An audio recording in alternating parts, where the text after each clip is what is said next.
Hi everyone, welcome back to the Grapevine. My name is Christine. I'm Susie. I'm Susan. And today we have our beloved Abuna Maurice Ebrahim from St. Athanasius, Coptic American Orthodox Church. Hi Abuna, thank you for coming. Hi Abuna. Thank you for having me. Thank you. Thank you. And we are actually here to finish off our conversation and discussion regarding our finances. And Abuna, we just kind of touched base on the stock market briefly. And before we proceed, we'd like to know if there are other avenues for investment that we could pursue. If you will, just shed the light on that. Sure. So there's many different assets that we have. It depends, again, on those three variables that we talked about: your risk appetite, your time horizon, and your return. Some of them are like real estate, for example. Real estate tends to be more of a longer term. Okay. It depends if you are just investing for a capital appreciation or you're investing to actually get an ongoing cash flow of the rent on an ongoing basis. Okay. But again, different assets, commercial real estate versus residential real estate, different risk profiles. There's different ways. Again, if the time is very short, maybe it's like a flip, where you buy something, Yes. you renovate it, you flip it. Would that be considered Pretty gambling? popular. That's not actually gambling, good because a lot of question. times Yeah. you're not. There's no risk lottery element that you're not sure about. Right. You're actually, if you're a good investor, you know what you're buying, you know what the community is selling homes comps, for. You can say, yeah, these are the renovations that I'm gonna put in. I know my cost. I'm hoping to actually sell it for a higher amount. So there isn't like, you're not throwing a dart and hoping for Right. a success. You actually have a clear It's a method. Yeah, there's it's a method. It's a method, and you have a clear line of when I'm going to start, when I'm going to finish, and so forth. With any gambling in the stock, you usually don't have all these things. They're not very well defined, and you're just throwing something in the air. It's almost like buying a lottery ticket. Yeah. You're Right. hoping You for hope for Yes. something. Right. Yeah. but it's a lot more structured. So real estate is one.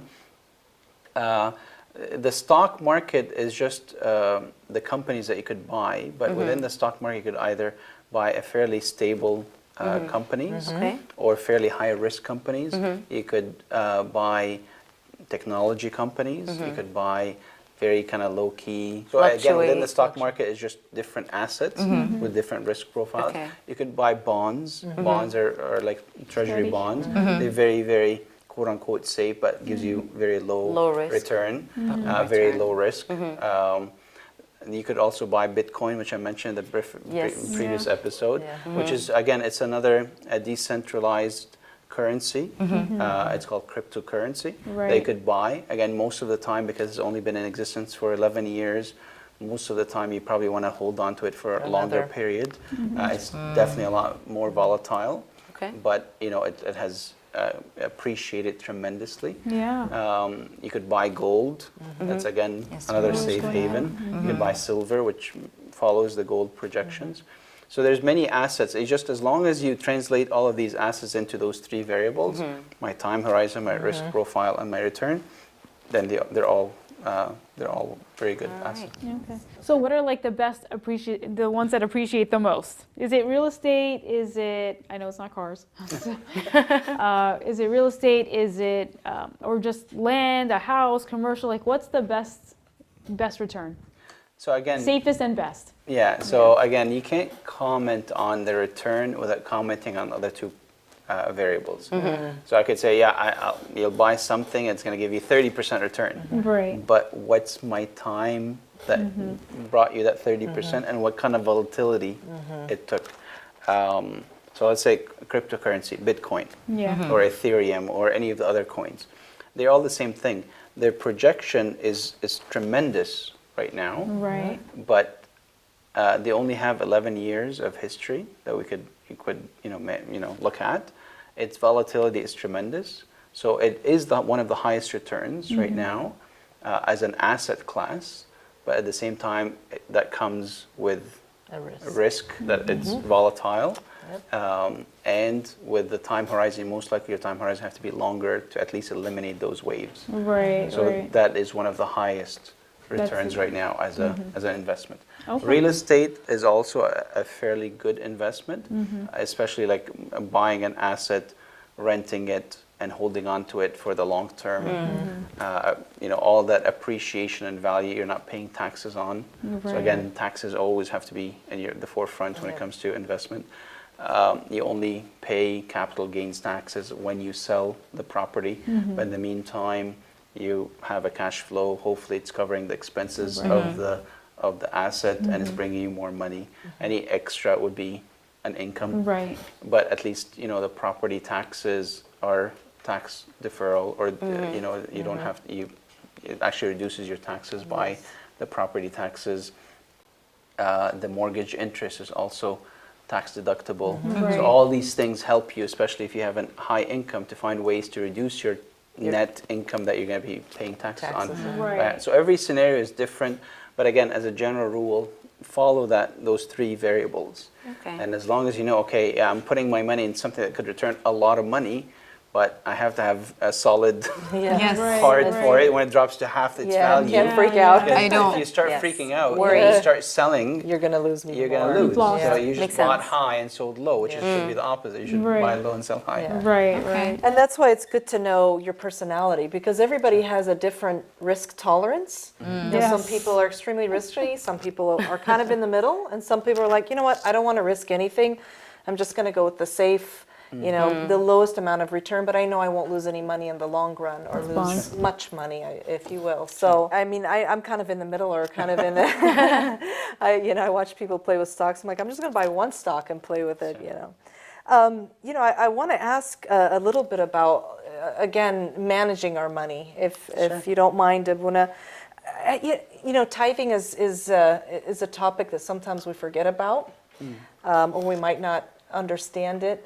Can you give us, you know, a clear picture of what is the best way to tithe, and how do we know that we're tithing enough?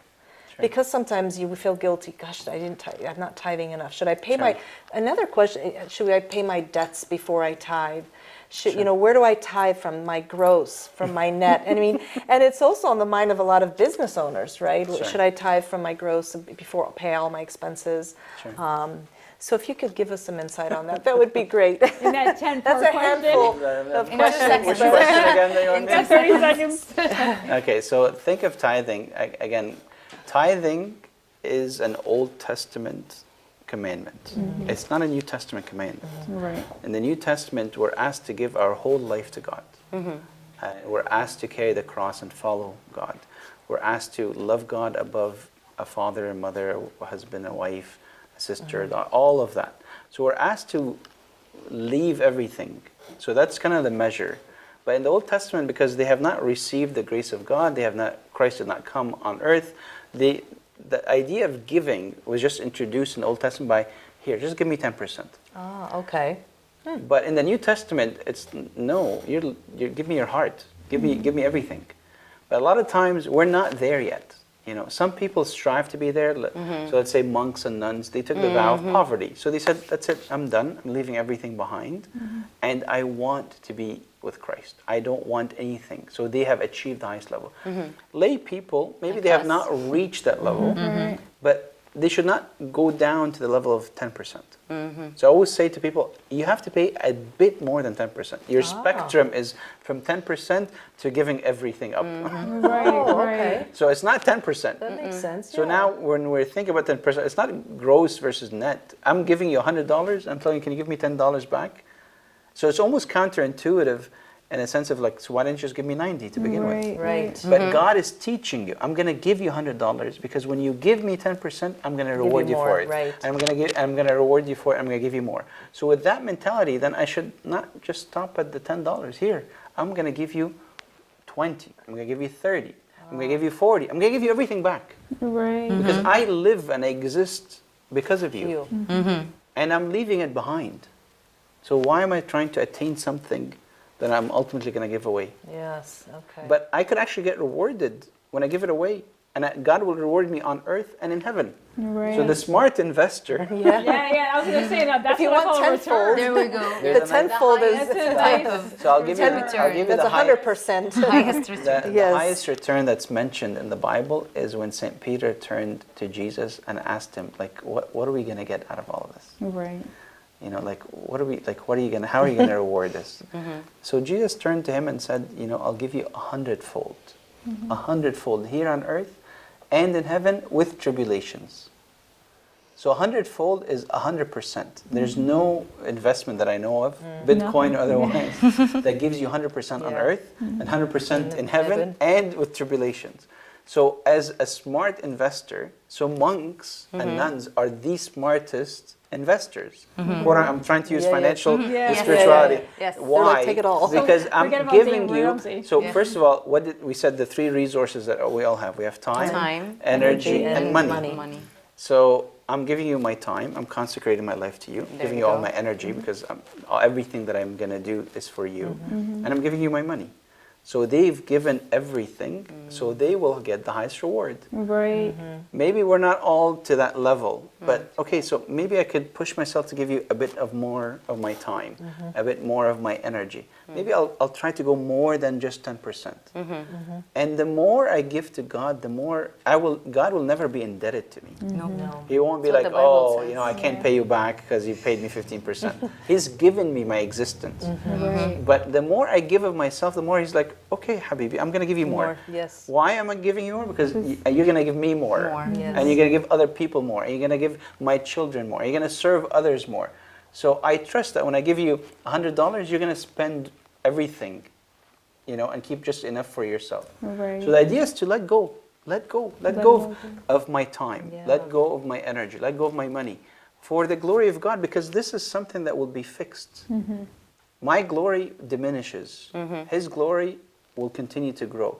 He gives me glory when I give up myself. He's like, okay, those beautiful. who conquer, come and sit on my throne. Wow. Okay, so I'm going to sit right beside you? Yeah, come and sit on my throne. Why? Because you've conquered. You've overcame. You've let go. The more I let go, the more I receive. The more I hold behind, the more I'm like, less- okay, you're on your own. The less you have. And the less too. you have, so And you hold God- on to something yeah. that is not valuable. And God will take care of us. The more I mean, as a personal experience for myself, the more I give, God gives, like He takes care of me. He never leaves me That's true. needing or wanting anything, whether it's money or time or whatnot. So Energy. yeah.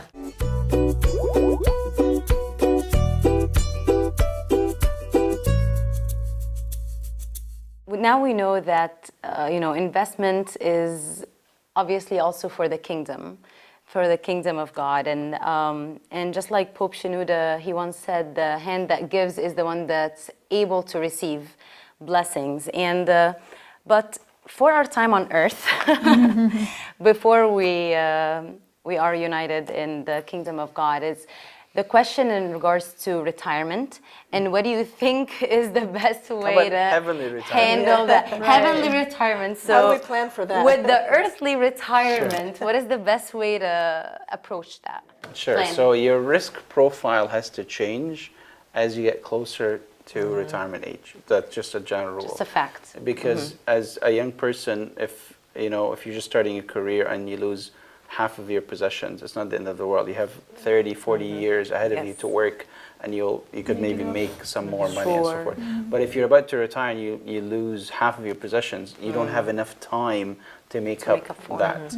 So your risk profile changes, and you're basically trying to lower your risk as you get closer to the Okay. retirement age. So that's the first point. Okay. So first you have to decide when you're retiring.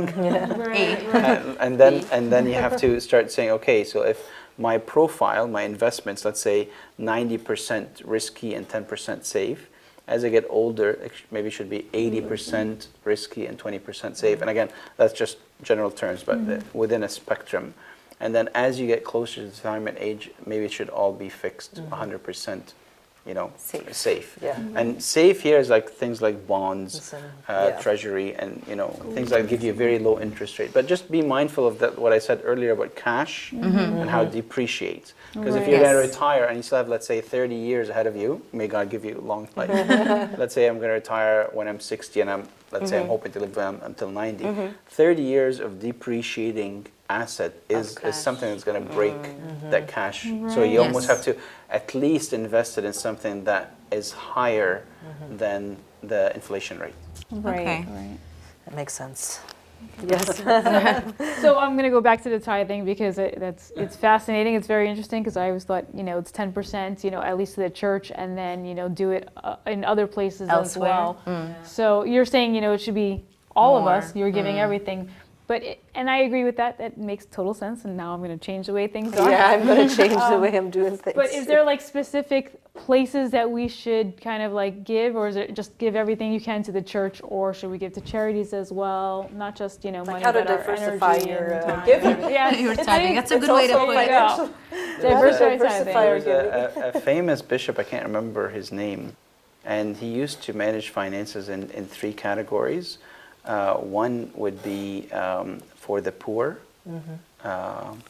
one would be for building churches, and one would be for the clergy or the servants that actually have to live based on that. So he's a bishop, he would say, okay, 3 categories. I want to build more churches. I want to take care of the priest or the clergy that you have because they need to survive and live. And I'm going to give the rest to the poor.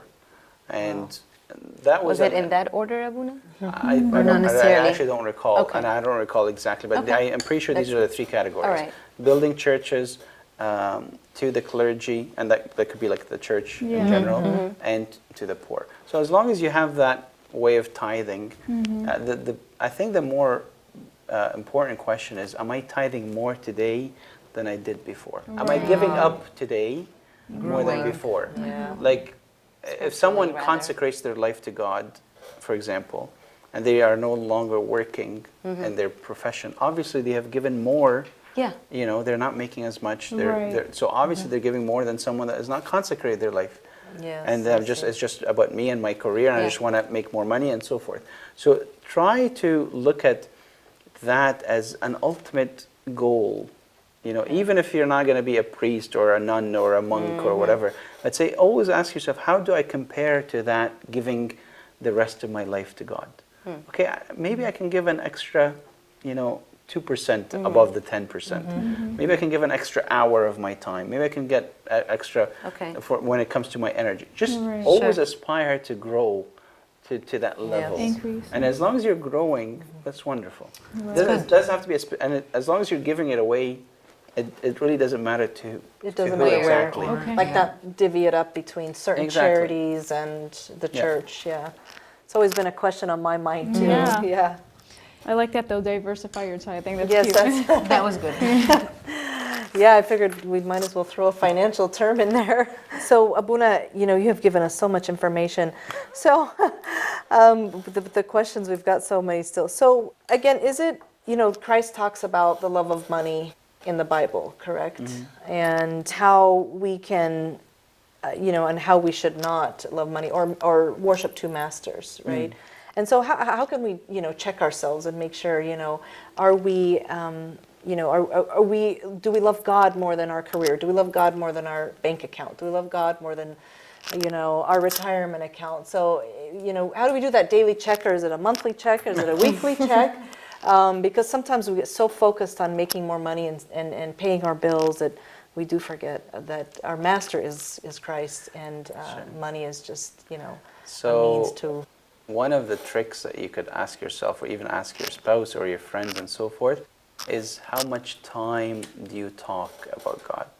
Oh, okay. How much That's very good. time, what do you talk about? Usually if someone's interested in something, they talk about it Talk more. about Yes. Yeah. So Yes, if you're that's very constantly true. talking about God, then most likely you're consumed by God and you're thinking about God.